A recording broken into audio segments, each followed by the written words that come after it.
क्या करते हैं, वायुमंडल को ढूंढते हैं। तो पहली चीज तो हम ये चाहते हैं कि वायुमंडल है या नहीं, फिर उसकी क्या प्रक्रियाएं हैं। तो वहां पे वायुमंडल मिला ही नहीं कि सौर पवनें उसे ले गई। उसके बाद सबसे छोटा ग्रह और धात्विक ग्रह। अगर आपसे एक औसत जानकारी से मैं पूछूं तो पृथ्वी, क्या आप जानते पृथ्वी में एक परतदार संरचना है? जानते, हमने बात की है। सतह क्या है? चट्टानी, सॉलिड चट्टानी, उसे क्या कहते हैं? लिथोस्फीयर, स्थलमंडल। उसके बाद क्या आता है अंदर? मेंटल आता है। उसके बाद क्या आता है? कोर आता है। कोर किससे बना है? कोर बना है धातुओं से। धातुओं का घनत्व क्या होता है? ज्यादा होता है। तो धातुएं कहाँ चली गई? केंद्र में चली गई। किस प्रक्रिया के द्वारा गई होंगी? घनत्व विभेदन। मैंने बताया ना, घनी चीजें केंद्र में आ जाती है। तो घनी चीजें, तो ऐसा मरकरी में क्यों नहीं हुआ? मरकरी में भी तो ऊपर की सतह चट्टानी थी, तो चट्टानें आनी चाहिए थी, हल्की चट्टानें आनी चाहिए। केंद्र में क्या आना चाहिए था? एक भारी कोर आना चाहिए था। ये पूरा का पूरा भारी दिखाई दे रहा है। तो यहां मैं बताना चाहता हूं कि जो हमारे सर बुध ग्रह एक धात्विक ग्रह, हाँ क्यों ग्रह है? तो ये जो हमारे वैज्ञानिक होते हैं उसको सोचते हैं, समझते हैं। तो मैंने कितने ग्रह बताए थे सूर्य सौर मंडल में प्रारंभ में? 20।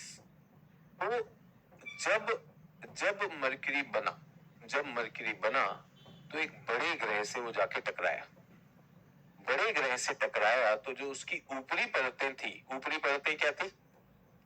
जो उसकी चट्टानी, स्थलमंडल और उसका मेंटल होगा, वो सब उड़ गया। उड़ गया मतलब नष्ट हो गया। बचा क्या? आम की गुठली, वो घूमता हुआ वहां पर पाया गया। तो मैसेंजर हमने देख लिया भाई।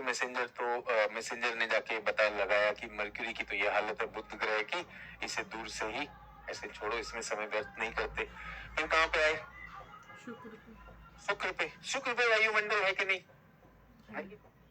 शुक्र पे तो हमने कहा सबसे सघन वायुमंडल है भाई। जो चट्टानी ग्रह है, पहले 4 ग्रह को क्या माना जाता है? चट्टानी ग्रह। वो मैंने वर्गीकरण आपके लिए किया था। उसमें वायुमंडल है। सवाल यह है कि भाई उसमें वायुमंडल कैसे हो गया? और उसमें जाना बड़ा मुश्किल हो रहा था हमें कि हम जो भी प्रोब भेजते, हमने क्या भेजा था? मेजेलन भेजा था। हम जो भी प्रोब भेजते हैं उसमें इतना ज्यादा घर्षण होता है वायुमंडल का, क्योंकि वायुमंडल सघन है। तो कोई भी चीज, मान लीजिए कोई चीज उल्का पिंड पृथ्वी के वायुमंडल में घुसेगा तो जल के नष्ट हो जाता है कि नहीं हो जाता? हम एक हल्का सा प्रोब बनाए और वो जो है अंदर चला जाए, अंदर जाए, घर्षण से जल जाएगा। घर्षण से नहीं जला, अगर नहीं जला तो जो वहां वर्षा हो रही है वो हो रही है सल्फ्यूरिक एसिड की। सल्फ्यूरिक एसिड भी है तो भी वो खराब हो जाएगा। और तापमान क्या है? सबसे ज्यादा तापमान वाला ग्रह बन गया 470-75 डिग्री सेल्सियस। ये हमने पिछली क्लास में लिखवाया। क्यों बात कर रहा हूँ? एक तरह का रिकैप कर रहा हूँ। बहुत से छात्र जो है बहुत से छात्र क्लास में नहीं थे, इसलिए एक रिकैप कर रहा हूँ। तो वहां तो लैंड करना मुश्किल, जीवन की तो दशाएं भी मुश्किल है। सवाल ये आता है कि इसके पास वायुमंडल कैसे है? इसके पास वायुमंडल कैसे है? वैसे तो मैं आप ही से पूछना चाहता हूँ कि आप मुझसे सवाल पूछे, लेकिन आप तो एकदम ऐसे बैठे रहते हैं, मालिक जो बता दो आप। हाँ जी, 473। इसके पास वायुमंडल कैसे है? तो पृथ्वी के पास वायुमंडल कहां से आया? मैंने आपको सिखाया कहां से आया। पृथ्वी के 3 चरण है ना वायुमंडल के। पहला चरण हाइड्रोजन हीलियम, वो तो चला गया, सबके पास वही मिला होगा, चला गया। दूसरा चरण डीगैसिंग। आज भी वीनस, शुक्र ग्रह में डीगैसिंग चल रही है। तो उसका वायुमंडल जो है, वायुमंडल चला जाता है सौर पवन के साथ, जाता है लेकिन और आ जाता है, जाता है और आ जाता है। सर तो क्या ये हो सकता है कि एक दिन ऐसा होगा कि उसके अंदर की डीगैसिंग खत्म हो जाएगी? खत्म हो जाएगी। खत्म हुई तो क्या होगा? फिर उनका वायुमंडल क्या होगा? नष्ट हो जाएगा, खत्म हो जाएगा, फिनिश। वायुमंडल खत्म हो जाएगा। तो राकेश कह रहे हैं वहां मैग्नेटिक फील्ड नहीं, बेटा उनके पास वो मैग्नेटिक फील्ड अभी नहीं है। मैग्नेटिक फील्ड नहीं है तो वहां पर क्या हो रहा है? साथ साथ आता जा रहा है और अलग है। ठीक है, अब आगे तीसरे ग्रह पे, नीला ग्रह। कौन सा ग्रह? हमारा ग्रह। हमारा ग्रह, विशेष ग्रह क्या है? इसमें खास क्या है? अभी तक हम दूसरे ग्रहों में क्यों जा रहे हैं? हम दूसरे ग्रहों के बारे में क्या क्यों जानना चाहते हैं? जल्दी बताइए। अगर मैं आपसे कहूं दूसरे ग्रह पे हम अपने भेजते, हमने मैसेंजर भेजा, मेजेलन भेजा, क्यों जा रहे हैं? जीवन। अच्छा, जीवन मिल जाएगा तो क्या होगा? जीवन मिल जाएगा क्या होगा? हाँ, फिर चलेंगे। फिर यूपीएससी कौन देगा? तो सोचो यूपीएससी का केंद्र बना रहे, अभी कहीं जाएंगे तो स्वर्ग बनाएंगे, वहां भी यूपीएससी बनाओगे? बताओ, पहले यूपीएससी बनाओगे, फिर सरकारें बनाओगे, फिर भ्रष्टाचार लेकर आओगे, फिर कहोगे भ्रष्टाचार उन्मूलन करना है, जाति पाति धर्म हटाना है। क्यों लेके जाना है भाई? जब बना रहे हो, कैनवस खाली मिला, बढ़िया चीज लेकर जाएंगे। बताओ, वहां भी यूपीएससी लेकर जाएगा। पर जीवन की खोज कर रहे हैं, वही मैं कह रहा हूँ, जीवन का करोगे क्या? इस जीवन ने यहाँ जीने नहीं रखा किसी लायक, तो वहां भी जीवन ढूंढ रहे।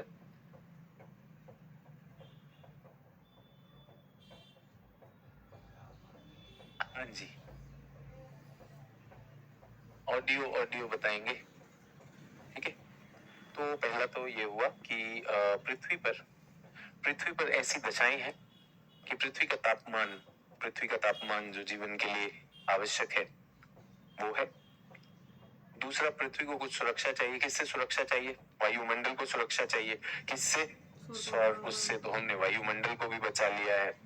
हमारा जो डीगैसिंग हुआ है उसमें हमारा जो जलवाष्प निकला तो हमें जलमंडल भी मिल गया, ठीक है। तो हमारे पास वायुमंडल है, जलमंडल है, स्थलमंडल है। जीवन नहीं था, लेकिन जीवन को आने के लिए पहले एक सुरक्षित आवास चाहिए। सुरक्षित आवास दिया जल ने। तो पहला जीवन कहाँ आया? पानी में आया, क्योंकि वो ज्यादा सुरक्षित था, ठीक है। उसके बाद हमारे वायुमंडल स्थल पे जीवन बाहर आए, उसमें एक समस्या थी। पराबैंगनी किरणें। क्या थी? UV rays. पराबैंगनी किरणें जो है जीवित कोशिकाओं को नष्ट कर देती हैं। तो जीवन कहाँ था? पानी में। तो पानी में सबसे पहले मछली बनी। मछली पहले बनी है, हम स्तनधारी बाद में बने। पहले कहाँ थे? जल में ही पाया गया, ठीक है। वहां पर इसलिए क्योंकि दशाएं थोड़ी सी ज्यादा बेहतर थी, क्योंकि स्थल बहुत ज्यादा गर्म हो जाएगा, बहुत ज्यादा शुष्क हो जाएगा, इस तरह की चीजें थी। तो और सबसे बड़ी बात, तब ना वो नहीं होता था, प्रकाश संश्लेषण, फोटोसिंथेसिस आपने सुना है? पादप क्या करते हैं? फोटोसिंथेसिस। तो फोटोसिंथेसिस नहीं होता था, तो फिर खाना कैसे बनता था सर? खाना बनता था कीमोसिंथेसिस से। किससे बनता था? अभी तो हम प्रकाश संश्लेषण कर रहे हैं, वो लोग क्या करते थे? प्राथमिक जीवन जो था रासायनिक संश्लेषण करता था। तो सागर की तली में कुछ गर्म धुआंरे और फव्वारे निकलते हैं, ठीक है। धुआंरे और फव्वारे निकलते रहते हैं सागर की तली के नीचे, उन्हें हाइड्रोथर्मल वेंट कहते हैं। तो ये जो निकलता है, इसमें सल्फर की मात्रा बहुत अधिक होती है, और उस सल्फर को प्रयोग करके वो प्रारंभिक जीवन ने अपना संश्लेषण करके खाना बनाया। तो इसलिए पहला जीवन कहाँ पर आया?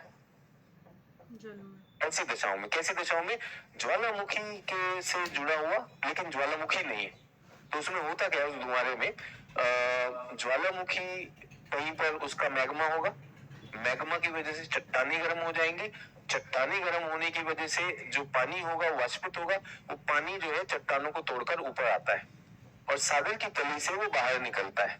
लेकिन वो पानी अपने साथ क्या घोल के लाता है? सल्फर। तो जब वो पानी निकलता है, गर्म पानी, तो पानी गर्म है और सल्फर भी है, उसमें पहला जीवन आया। गर्म अगर आप मुझसे पूछेंगे तो 450 डिग्री सेल्सियस। 450 डिग्री सेल्सियस में आप और मैं जी सकते हैं? नहीं जी सकते। ऑक्सीजन भी नहीं था, एनएरोबिक था, अनॉक्सिक था, वहां भी जी नहीं सकते थे। लेकिन वो जीवन दिया, जो पहला जीवन है, वो कहां पर आता है? ऐसी गर्म पानी में। और ये मुझे कैसे पता? आज भी हम समुद्र के नीचे जाते हैं, प्रशांत महासागर में हमें खूब जगह पे, अटलांटिक महासागर में हमें खूब जगह पे हाइड्रोथर्मल वेंट दिखाई देते हैं, और वहां पे हमने सोचा था जीवन नहीं होगा, लेकिन हमें बहुत अचरज हुआ जब हमने देखा कि यार इतना गर्म पानी और उसमें कोई प्रकाश भी नहीं पहुंच रहा, जीवन कैसे होता है? तो ये जीवन के जो है हम कहें अवशेष हमने देखे। अब जब हमने अपने ही ग्रह पर ये काम सीख लिया है, तो क्यों नहीं दूसरे ग्रह पे भी पता करें? भाई ऐसी कुछ दशाएं होंगी तो जीवन हो सकता है कि नहीं हो सकता? जीवन हो सकता है, उस जीवन का क्या करेंगे नहीं करेंगे तो अलग बात है, वो अलग बात है। ये जितने भी लोग इधर उधर का पूछ रहे हैं ना, पृथ्वी की परत संरचना कैसे हुई, हटाते जाओ इनको, विषय के अलावा कुछ भी पूछ रहे हैं, है ना? जो भी विषय के अलावा पूछ रहे हैं, ये है सर क्लास के टॉपिक का नाम नहीं लिखा है, ये देखो, इनका नाम हटाया जाए। क्लास के टॉपिक का जब तक नाम नहीं बताओगे तब तक। अभी बता रहे हैं पिछली क्लास में कुछ छात्र मिसिंग थे, तो इसलिए रिकैप कर रहे हैं सौर मंडल के ग्रह, लेकिन उसे क्या करना है? नाम बताओगे, फिर मैं ओम लिखूंगा।